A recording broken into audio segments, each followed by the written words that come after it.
welcome into this edition of the Sancomb Show. My name is Matt Geyer, the Sports Information Director here with California Vulcans.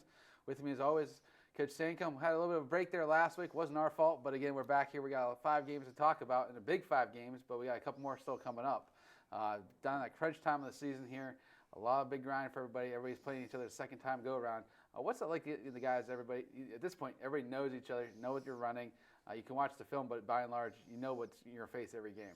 Yeah, in the last 3 weeks, we played 3 times, 2 times, 3 times. That's a big stretch of basketball, and the preparation time after you play a team, I always feel is a little bit easier, but it's tough this time of year because everybody really knows what everybody else does. You really are who you are with shooting percentages and things like that, and the coaches in our league are really up to date with that and make things very difficult for each other. So, it's grinded out. Teams that execute and play well are the teams that win in February. Yeah, looking back here, the first game we're going to talk about is a road trip up 79 to go to Edinburgh.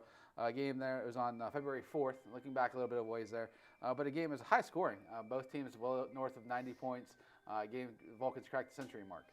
Yeah, we played well offensively. I thought our timeout before that, we didn't play particularly well offensively, and we were able to put a 40-minute game together on the offensive end. We moved the ball well. We had a lot of guys make shots. When you score 106 points, guys are sharing the ball, and we're taking shots that we're capable of making. I was a little bit disappointed with our defense.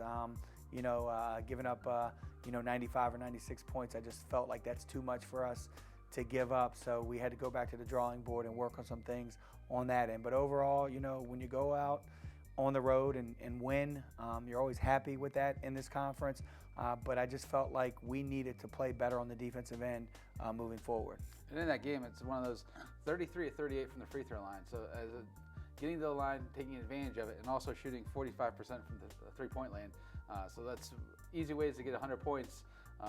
You convert both ways there. Yeah, knock on wood, we've shot the foul shots very well this year, and we've been able to get to the line. That was a little bit of a concern for our coaching staff at the beginning of the year, if we'd be able to get to the free throw line, and we've done a really good job. Our guys have done a great job of attacking and being able to draw contact and get to the foul line.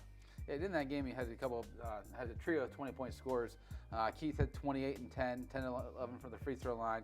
Jermaine had 27, and then KJ had 21, and then Donald off the bench 17. So again, a lot of high volume scoring there, over 4 guys, but being efficient with it as well at the free throw line. Yeah, Keith's been Keith the entire year. He's just really blossomed into one of the top offensive players in the conference, and Jermaine as well. I think Jermaine had obviously his Achilles injury, and I think after about the 10-11 game mark that he's played, he's just really elevated his game, and he really got it going, especially the first half in that game. And I think he had 20 points in the first half and played very, very well on the offensive end for us. And then KJ, just as the year has gone, he just keeps getting better. I think he's more comfortable in the offense. I think he's more comfortable with everything, and is playing at a high level for us at this point in time. And then Donald, he was very efficient. He gets to the line, he scores the ball. When he's making shots, it's very difficult to guard, and he got it going that game for us. And also, had some great passes as well. So those 4 guys did a great job for us, and we needed it. We needed every point because, like I said, we did not defend very well that night. Well, you come back from that one, and you come home, and you end up facing Slippery Rock, a team. When you're up there, it wasn't your best performance there, but it was one of your probably best ones to date at that time, getting that victory over the Rock here at home. Yeah, I thought that was one of the better games we played, just complete on both ends. I was happy with how we played on offense. They're a very good defensive team. They're long. They create a lot of problems. Even, when you think you're open, their length can bother you. And then on the defensive end, I was very happy with how we played team defense. I was very happy individually how we kept the ball in front, and we did a really good job really forcing them to take contested jump shots, and we were ready to play. We jumped on them. I think we had a little bit of a bad taste in our mouth from the first time, and they whipped us the first time, but we were able to bounce back and really play a complete game. And it's one that we've talked about a lot. Only 7 turnovers for the team. So you only have 7 turnovers and you shoot 58% from the floor. You're going to win a lot of ball games that way. Yeah, it can be tough to beat us here when we do that. And in that game, again, KJ had 20 points, Keith had 16, Cam had 15, DJ had 12, and Donald 15. So talking about just spreading the wealth, and even Jermaine had 9. So you basically had 6 guys almost with double-digit points in that game. Yeah, and you look at it, and you see sophomores and freshmen. That's what excites me more than anything. Just the core we have with those guys. And when I say this, like, Cam Pilot, he can get it going. He shoots the ball extremely well. He can make individual plays. KJ, same way, shoots it very well, can make individual plays. Donald, can make plays. And you look at them all, and they're all first-year players, though Cam played in college last year, and KJ was in college last year, but they're all new players, 2 of them being freshmen and 1 of them being a sophomore. It really excites me.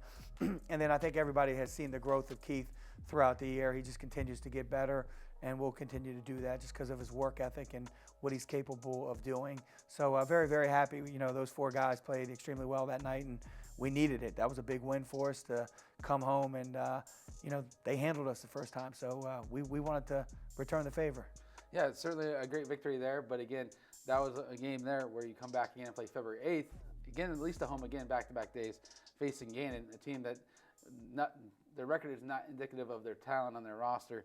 A game there, it was 41-29 at halftime, but they didn't start to pull it away a little bit in the second half, winning 78-54 against the Golden Knights. And again, the defense, 54 points. If we hold teams to 54 points, we're going to be a hard out, because we definitely can score the basketball.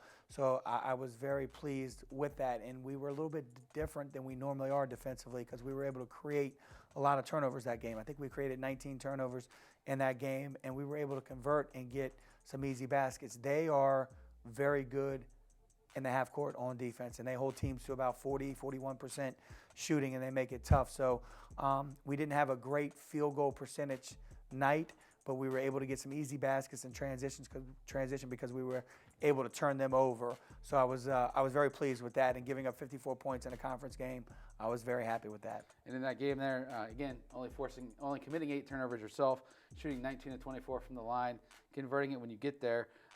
Cam had 22, really had it going on from out deep, hitting 4 threes in that game. Donald had 10. Caden Hayne off the bench had 11, nice physical play. And then Keith, again, having 12 points. And then with Jermaine and KJ, both 9.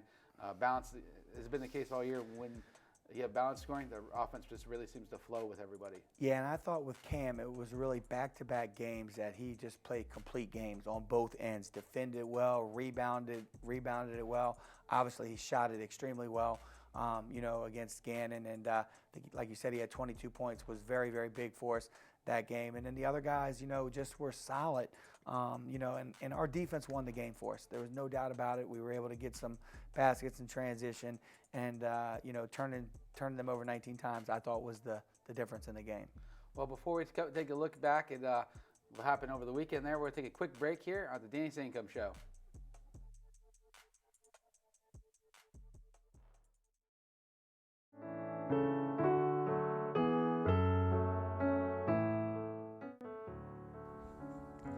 Hi everybody, welcome into a brand new show here on CUTV. I'm your host Tom Caton, and you are all tuning into the very first official episode of Caton's Corner.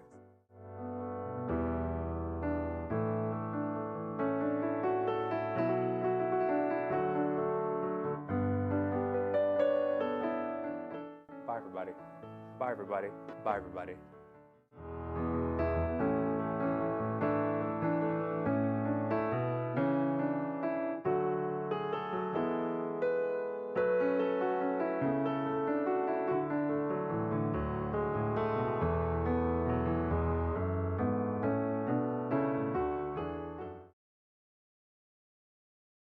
Are you looking for student housing that is convenient, fits your budget, and promotes independent living?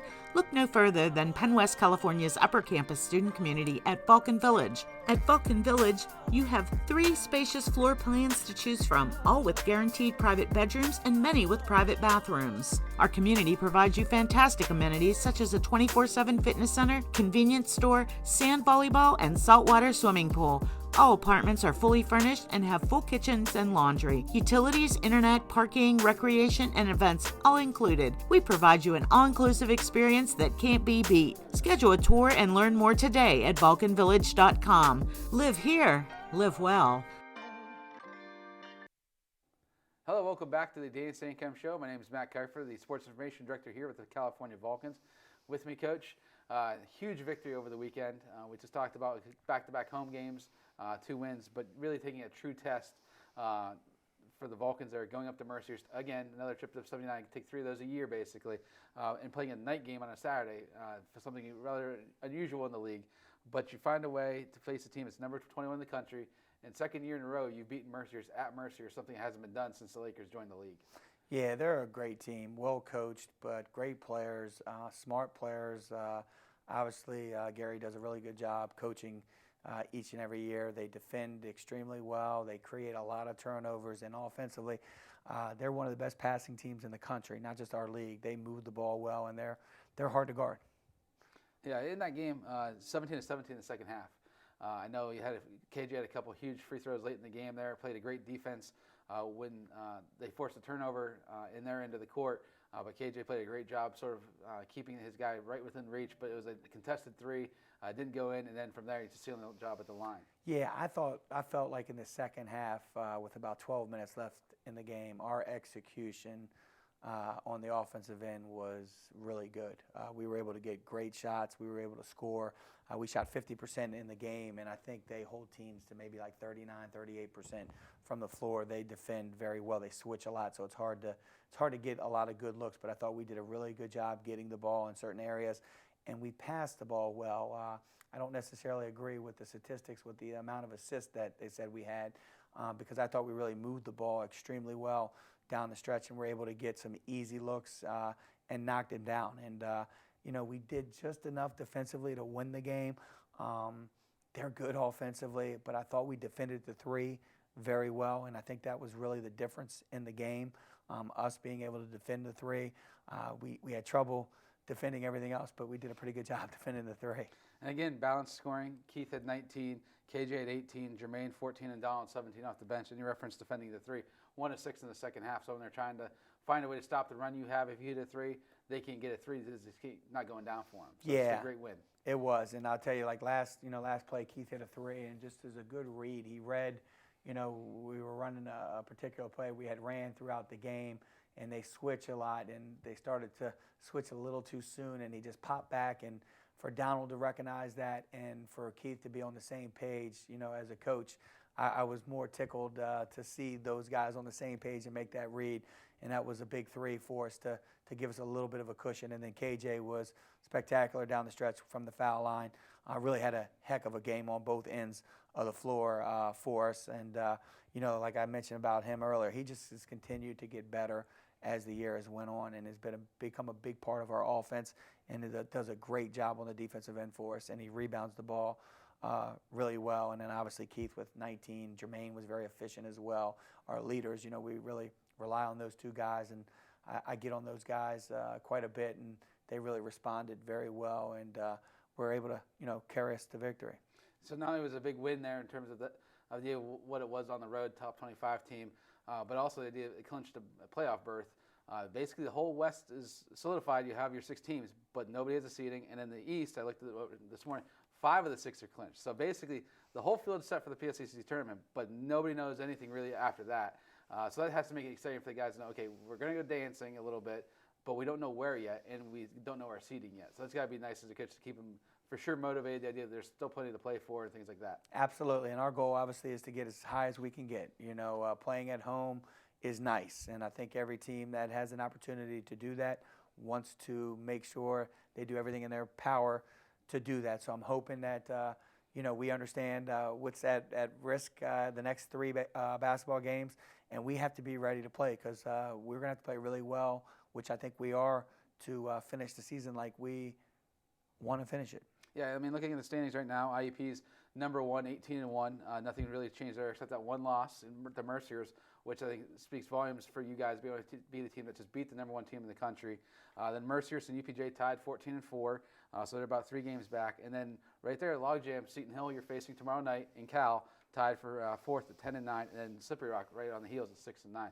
So a lot of everybody you're playing is still already in the tournament, so everybody is in the same boat that Cal is right now, still playing for their seeding. Outside maybe IUP come the last week of the last game of the year, but that's next week's problem. That's not right now. Yeah, I mean it's a dogfight. Like you mentioned those teams that that are fighting and that are in first place to 6th place. It's crazy how competitive our league is with those teams, and it's about execution this time of year and going out there and playing hard and having fun, obviously, but executing and playing the best that you can to get wins, and everybody's trying to do the same thing. So it's a dogfight, and those teams you mentioned, we're all fighting for outside of really IUP, and they're still probably fighting to win the league. That should be close, but everybody else is trying to fight for the placement of where they will be. And I would imagine if you ask any of those coaches, they'd rather be home than anywhere else.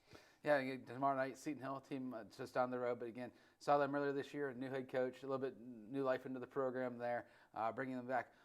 What have you seen this year so far from the Griffins? Well, I like playing them now because it's almost like a non-conference game from the standpoint they play much different than the teams in our league. First, offensively, they really push the ball and put pressure on you on that defensive end right away. Make or misses, they're really going to get the ball down the floor, and they attack very well in transition. And then they just space out very well, and they got guys that can make plays, and they shoot it when they're open. They shoot it very well and can create some matchup problems. And then on the defensive end, they're in their 2-3, and they're active in it. They play really hard in it. They're contesting every pass. They're trying to contest every shot. So, we played very well at their place. We'll have to play very well here if we want to get the result. We're going to have to take care of the basketball. We're going to have to make good passes and be shot ready and make some shots.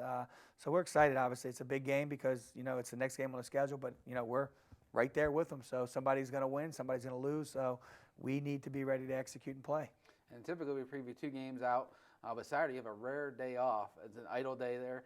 So something there, I'm sure the guys will at least get a chance to last a little bit of rest before their really run to the postseason begins. So it's going to be nice for those guys after they play a full grinding game on Wednesday to come back and have a day off on Saturday game. And then next week, 2 huge games against 2 of the teams that are top 3 in the conference right now. Yeah, and it'll be nice for us. We'll get on the road and do some recruiting as a coaching staff. But our guys, we're not particularly deep, so a little rest will be very helpful for our guys because, we'll turn around Wednesday and play at Pitt Johnstown, who is, one of the top teams in the league, one of the top teams in the region, and then end up with IUP, who, is in the top 5, I'm sure, in the country still, who's number 1 in our conference and in the region. They should be number 1, I'm imagining. So, it's just going to build us ready. I mean, you play those 2 teams, it's just getting you ready for the tournament. And we've really tried to focus in, it's obviously always a goal to make the tournament. There were some concerns a month ago. Would we make the tournament? And our guys have responded. Really happy with the guys in our program, just the leadership from Keith, the leadership from Jermaine. Jermaine is our captain and has done a really good job just keeping the ship steady. And our other guys have really started to evolve as leaders in the program, and they've really taken ownership of it. And, I tell them all the time, it's our program, and what we want it to be is what it will be. And we got a lot of guys that want to win and are willing to do what it takes to win. And I'm really excited about the remainder of the season, and I'm really excited about the future over the next few years with this group. Well, certainly something to be excited about tomorrow. Big game there at home against Seton Hill, 7:30 tip in the Convocation Center. So please feel free to come out and check out the Vulcans. It should be a great run to the last 3 games of the season before the stretch run in the PSAC tournament. So thanks for watching the Sancomb Show.